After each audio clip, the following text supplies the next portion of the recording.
welcome to One Man's Collection. Today I am looking at issue number 51 of the Ferrari Collection. So this is the, let's make sure I get this right, Mondial Cabriolet. So obviously the convertible version of the Mondial. I think I've got a hard top of this as well.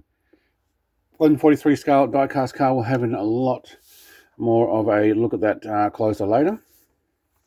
Going to go briefly through this issue to show you what came with this, and then we'll have a look at the die-cast car. So this one, the competition models is the 212E. The production model is obviously of the Mondial Cabriolet from 1985. The single-seaters is the Ferrari kart, the IndyCar Series Ferrari, and the poster is of the Mondial we have here. So the 212E, a genuine one-off. I think I actually have the car of this in the collection. Like I said with most of these, if it's displayed or talked about in here, you nearly always get the model. I'm not so sure I've got the Ferrari kart. I'll have to have a look at that. 212E project was developed by Enzo Ferrari Quest because he was keen to forego endurance racing in favour of European mountain championships, in which the marquee had previously experienced success. If you want to read all of this, you'll have to pause the video. I'm just going to breeze through what we've got here. And I think I've skipped a page. Yep. Well, this magazine feels quite thin. So in these particular vehicles, the engine is a... how do you have a 180-degree boxer? Oh, yeah, flat. Okay, 12. It is a boxer 12. Yeah, all right. 1.990.98 cc, so just under 2 litres. 300 brake horsepower, 11,800 RPM with a 250 kilometre top speed, which is 155 mile an hour. Made in 1969 and only one of them made. Well, there you go.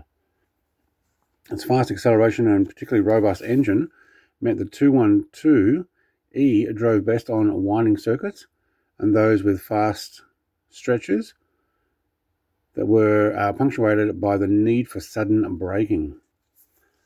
So I'm guessing a point and shoot type thing.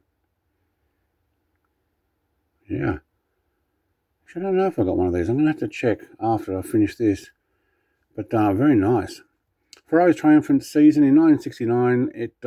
Wow, look at all the firsts.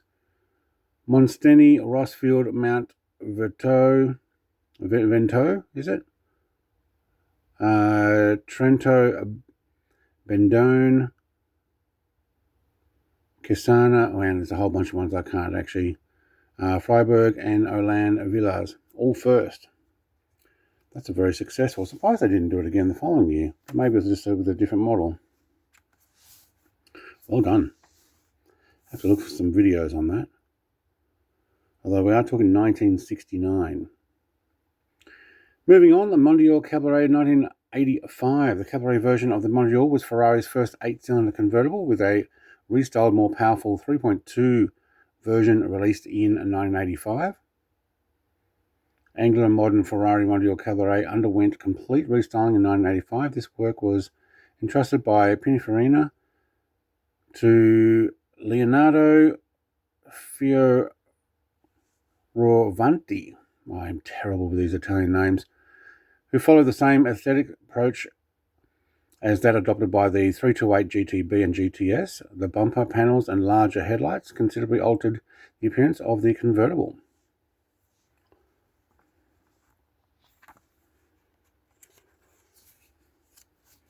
North American appeal, yep. The stamps of Pininfarina, one of the most successful Ferrari styles in Pininfarina. The Mondial and the superb 3.2 Cabriolet version has sometimes been contrasted to another Italian design, house greats, the lauded 308 GTB GTS for Pininfarina's newer model. The issue was how to accommodate 2 passengers at the rear in relative comfort whilst maintaining the proportions of the car.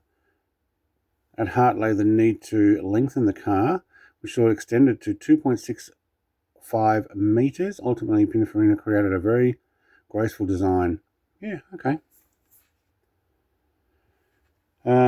Looks like we have a poster in here. Yeah, we do.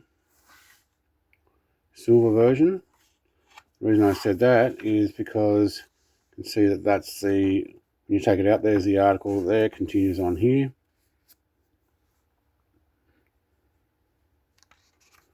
.230 km/h, is that top speed, is it? This one's a right-hand drive. Driver's position in the Mondial 3.2 was similar to that of the 328 GTB GTS.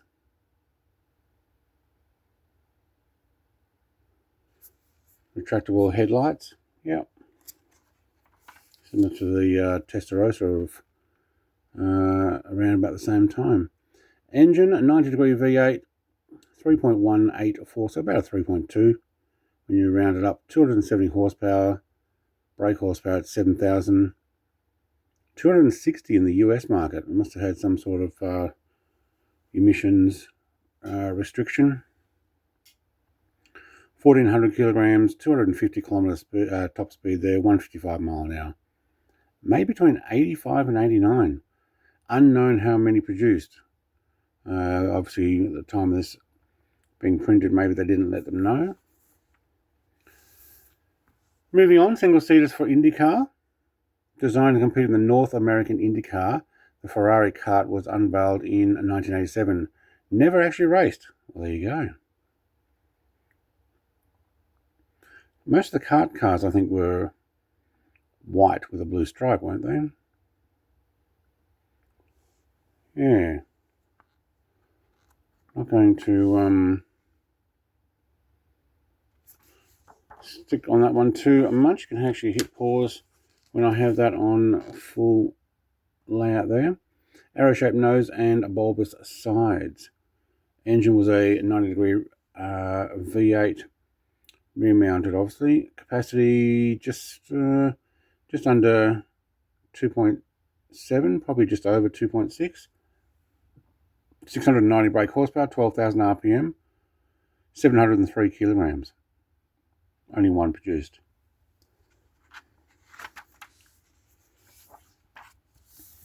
Put through the paces by two drivers. When it came to preliminary testing, the Ferrari kart was put through the paces by Michele Alboreto, from then the leading Formula One driver in Ferrari. Another respected tester was the American Bobby Rahal, an experienced IndyCar driver to whom prancing horse technicians and engineers turned for his opinion on how the Ferrari compared to other single-seaters in the races. Although the single-seater was specifically prepared to test the engine, which had been built 6 months before the IndyCar was released, only one complete Ferrari kart was ever built. And that was tested in a private Ferrari circuit. It never saw competition at all. What a shame.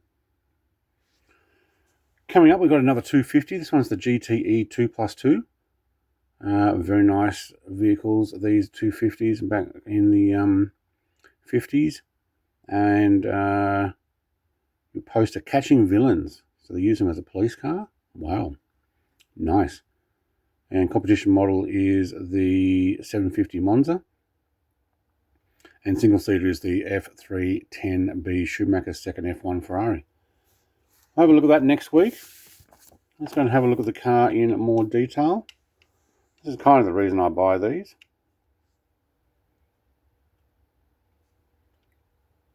Just check that lighting there.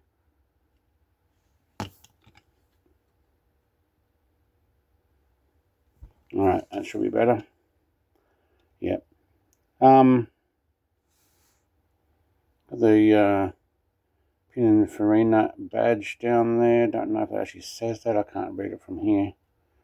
It's quite detailed there. Looking at the rear end on this. Let's get that in focus. There we go. Actually, that looks quite clean. Nice. I'll have a look inside in a second. Same on the other side there. Front. Well done models, these. Very well done. Underneath, not a lot. But the interior, well done. I'm actually going to get a better light on there too. So you've got the cream leather. go. Dash is all set up. Even the interior mirror's got the silver on it, Ferrari badge on the wheel. A silver gear stick? No, it's just a silver knob with a black gear stick. So there's a fair bit of detail goes into these models. Well done. That light down. I'm going to put this on the turntable so you can have a look. I actually like these Ferrari collection. Quite glad I got it. Anyway, like, comment, subscribe. I'll be back with issue 52 next week. Thank you for watching. Cheers.